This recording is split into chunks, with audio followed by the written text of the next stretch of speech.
30 minutes of cardio complete. And I always tell myself that I want to do the sauna after, but I don't know. I feel like I'm sweaty enough, you know? Like, maybe I'll do it next time. We'll see. We will see. But this is technically 2 days later from the last video because I took a rest day yesterday. I could tell the I really killed it with legs and chest back to back, and it hit me a little harder than expected. I'm still getting essentially acclimated to this heavier, more intense training, which I'm not necessarily surprised, especially because I really took this last dieting phase, I mean, further than I ever have. I mean, straight competition prep level. So, you know, the lifts in my current or my state of being very different, and now I got to get back to my regular kind of bulking state, and that's something which is very relatable to the beginner lifter going from not working out to working out at all. You know, obviously it's a totally different scale, but when you first start working out, when you first started working out, I did this to my brother kind of accidentally, because this was during my 25 sets per muscle per workout time period, right when I started working out. So I mean, my chest day was 25 total working sets. Way too much. Totally unnecessary. But I mean, it still worked. I made gains, but I could have done much less and made the same gains, if not better. Odds are probably maybe a little better. But, you know, don't freak. As long as you're training, especially as a beginner, I mean, you got a few years of leeway before you really have to, like, pinpoint a pretty precise routine. You know, but what I'm trying to get at is I brought him in to do a chest day, and I'd been working out for maybe like a few months. You know, I'm doing my working sets were, actually, I don't know what I could lift at the time. Maybe,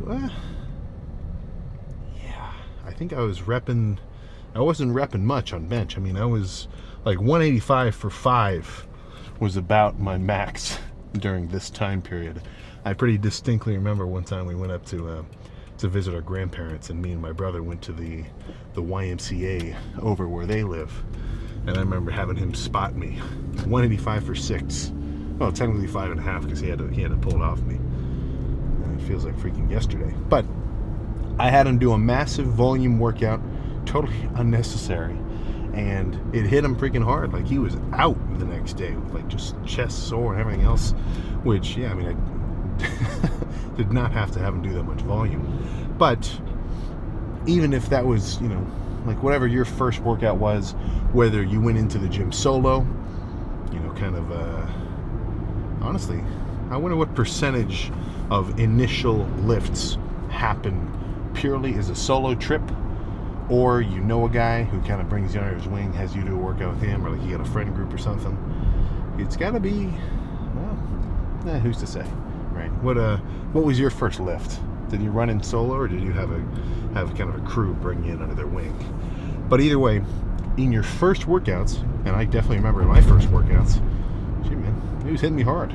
You know, it took a little minute to build up kind of the, essentially just, I mean, what would you call it? Not a skill, just the ability to recover and then come back the next day and hit it again. Now, I didn't come into the gym from no physical activity before, because of course I've been doing like sports and stuff since I was younger, so I'm kind of used to being active. That's definitely an edge if you're, if you're currently doing some kind of sport or anything else.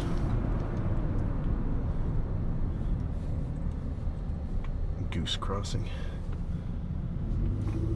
But you get used to it, right? The harder you work out, the more it's going to take for you to recover from it. But having recovered, now you'll be able to go even harder than you did before, right? What I feel like kind of sucks though is sometimes people get a little cozy, right? When you first start working out, I mean, it's fresh, it's like it's new, it's exciting. You're watching all sorts of different workout videos and like how to do this and that, and like you're trying to learn, you're trying to try everything new, and then I think people reach a point where you've worked out for long enough and you say, I know what I'm doing. And then you're limiting your growth potential of not only how you train, but then also literally your growth potential, because you're not, ready to try new shit, right? I imagine that most of the guys who say, oh, well, I got such a crazy appetite, or, I get, so people say they have a fast metabolism when they can't gain weight, and then, I don't know, when people say they can't lose weight, usually they just, well, see, I can't lose weight. It doesn't work for me. Dieting doesn't work for me. You're limiting your mind. Not freaking cool. But I don't remember exactly what got me going on that sort of tangent. But so I had to take a rest day yesterday after legs and chest. So later today we'll be back. But I'll still title these like in day order, just to keep it cohesive in kind of the playlist looking format. But yeah, 30 minutes of cardio, especially when you're eating a lot of food. Like, I can understand that the cardio can get a bit rough if you're really dieting hard, and maybe you're so crazy you get to the point where you're doing like an hour of cardio, or if you're, I would say maybe getting a little more insane with it and even doing 2 hours of cardio a day while dieting down really hard. I mean, yeah, it can feel like a chore, but bulking up, or even just gaining, eating at maintenance, dude, the cardio is not that hard.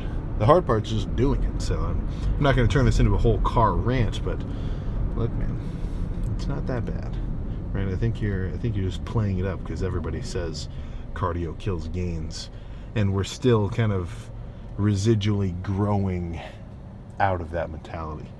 You know what I'm saying?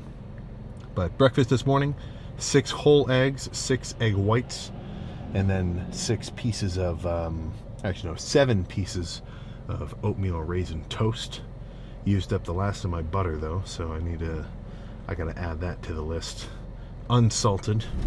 The salted butter is just a little much. It's just a little too crazy. But that was just about I think 130 grams of carbs, 50-ish, maybe 60 of fats, and then about 50 or so of protein.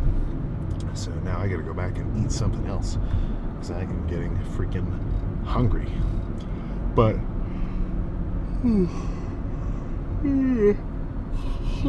yeah. So morning weight clocked in at 253. So I was 254 yesterday, so kind of still a little bit of fluctuation. But that we should start to see. I wonder how long it'll be till I hit 260. Maybe, because I'm not really pushing it yet. I'm still kind of in the honeymoon phase of the bulk, where I can basically just eat an amount of food that doesn't feel like I'm forcing it, and obviously doesn't feel like I'm like limiting myself either. It's kind of just a sweet spot of my own like hunger. But I'd say within a month, I should be getting closer to that 257 range, 256 range, and then probably around there is going to be my cue to up it. So the calories have kind of been averaging around like 35-ish hundred. Sometimes a little higher, sometimes a little lower, but just about 3,500 or so. Whoa.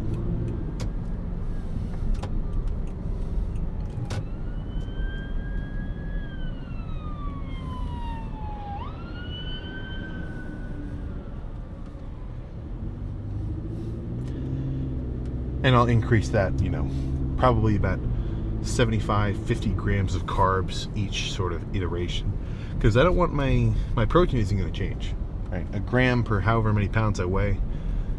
Actually, shit, maybe I should increase it. I've been doing 250. Should I increase it to 253 now that I weigh 253?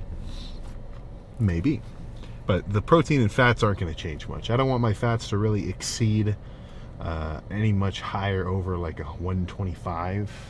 Even 100 would be kind of alright, because I'm really just trying to leverage my carb intake and stay, pretty much as full and kind of pumped up full of glycogen as possible. Because in doing so, I'm going to have better lifts, more just of what you could kind of describe as your muscles' quick energy source, right? I mean, glycogen to ATP is pretty quick versus, like body fat to ATP, however that gets, cycled around, what's the word? Glyconeogenesis? I think so. Well, something like that. But being nice and full and carved up, like when I talk about that, that's what I'm aiming for. So I'm probably going to have one more carb-heavy meal when I get home, and then that will probably be it before I come back for back.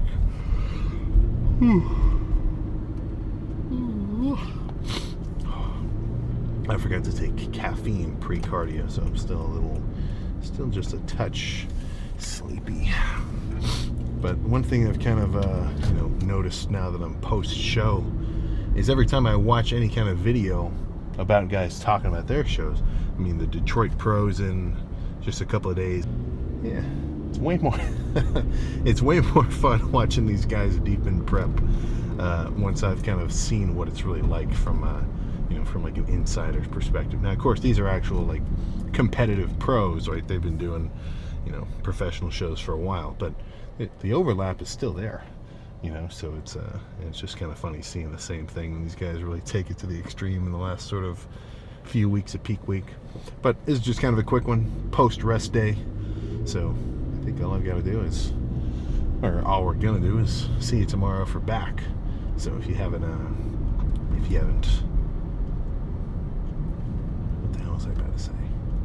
Well, either way, back pump tomorrow. I will see you then.